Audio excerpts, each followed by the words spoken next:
So if there are only a handful of moments in 2026 that genuinely matter, be them geopolitically, economically, or strategically, then Mark Carney's speech at the World Economic Forum in Davos will be one of them.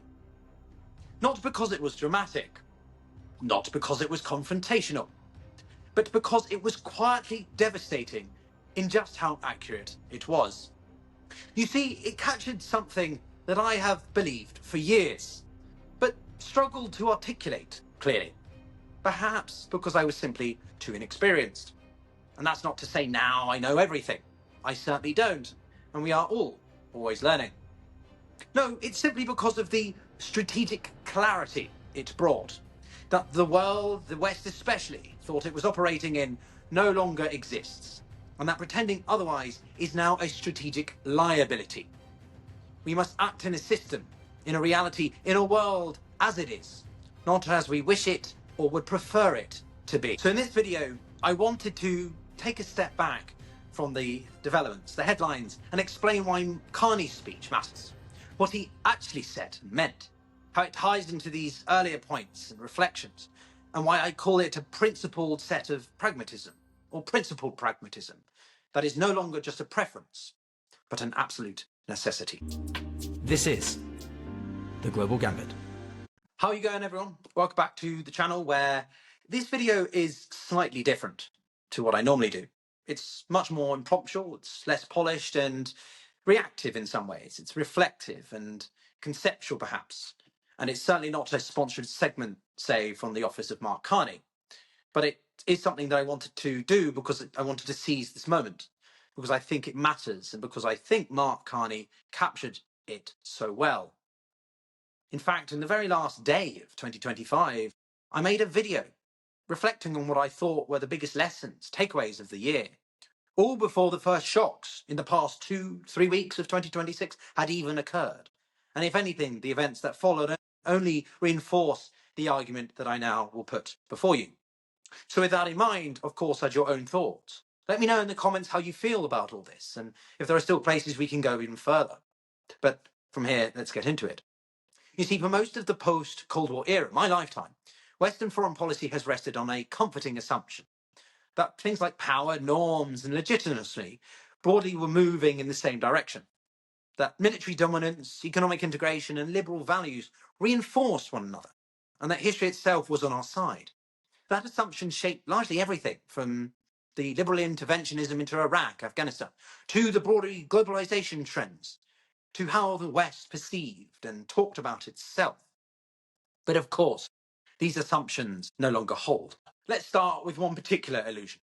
For decades, intervention could be framed as morally necessary and strategically stabilizing, the idea of nation or state building being effectively better for non-Western entities. The West could act expansively because it believed economic integration would moderate rivals, institutions would substitute for power, and liberal values would eventually become universally understood and adopted. And perhaps for a time, this world view felt plausible, unrivaled. The primacy of the United States overseeing NATO and Western Europe. But it was always more fragile than it looked.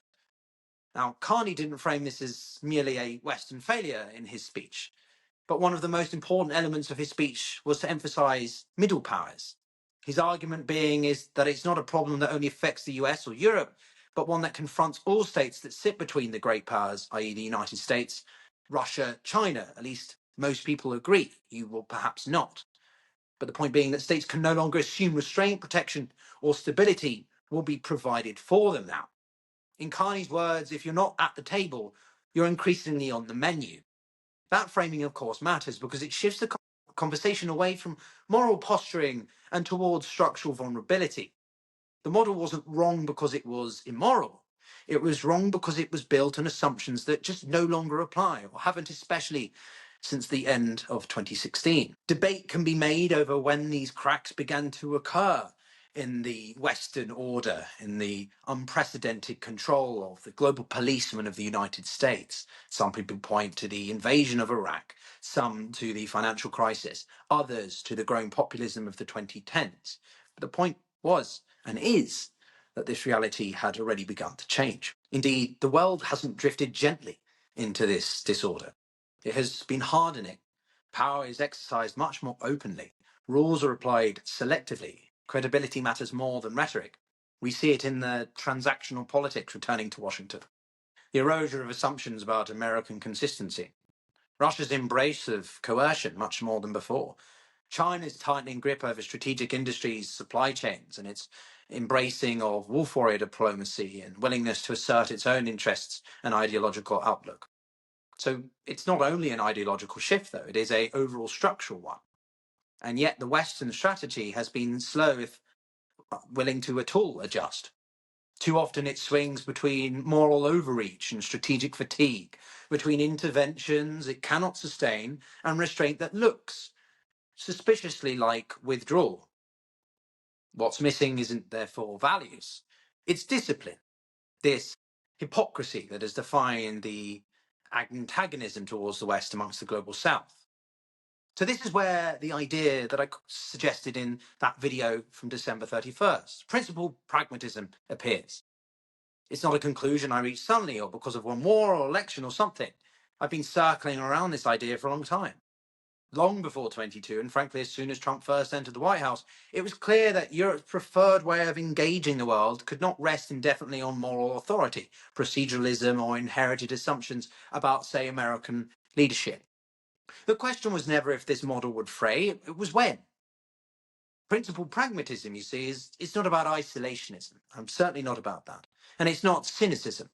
It means aligning values with capacity, ambition with political will, moral language with action that can actually be sustained, not claiming to do something and then never following through on it. Because if a principle cannot be enforced or even defended credibly, then pretending otherwise weakens the very order the West claims to uphold, or what remains of it. The last 3 decades were built on this belief that globalisation would bring everybody round to the idea of liberal democracy. Francis Fukuyama's end of history, of course. But that didn't happen. Russia did not moderate, it militarized. China did not liberalize, it consolidated. And the United States, while still indispensable, is no longer that predictable anchor. The ruptures have been appearing many times over. It doesn't mean abandoning alliances, though. It means accepting that reliability can no longer be assumed.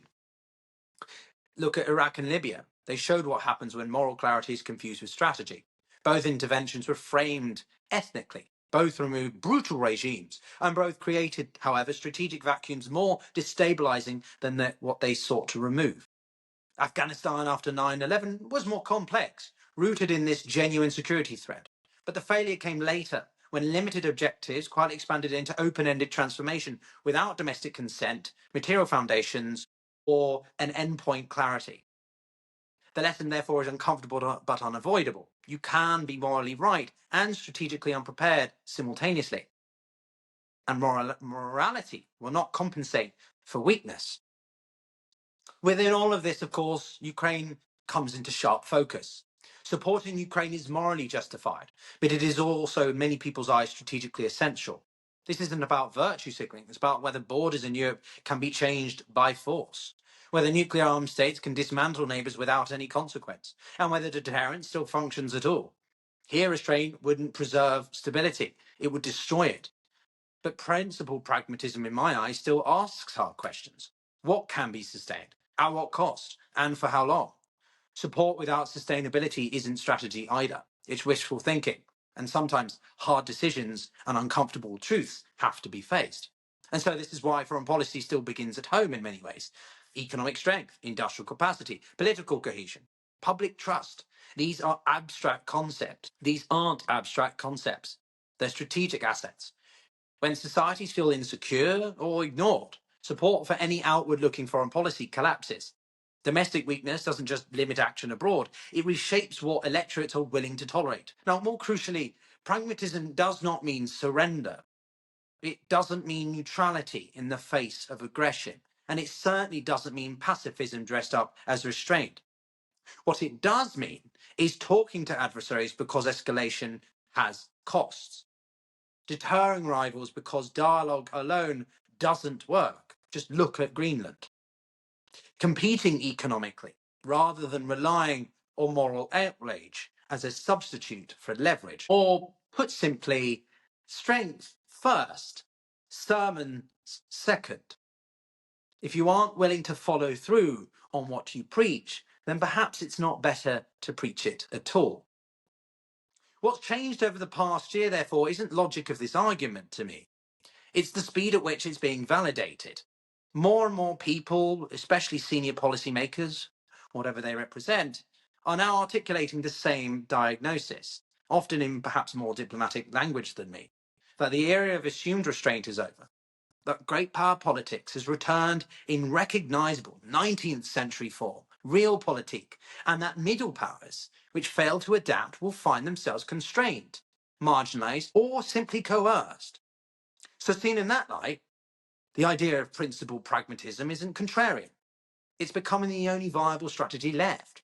It doesn't absolve the West of its past, but right now it offers a more realistic and predictable path in a world increasingly shaped by power rather than intention, or as I otherwise commonly call it, the new international disorder. That's all I have for you, though, tonight. If you found this useful, then, of course, leave a comment. I'm always interested to hear what you think, whether we can push this idea further or there's some shortcomings to it. And if you enjoy this, then do subscribe for similar videos and, of course, the highest level and caliber of guests and interviews. And support me further via the description by buying me a coffee or joining me on Substack, where you'll find deeper dives, including on this. See you next time.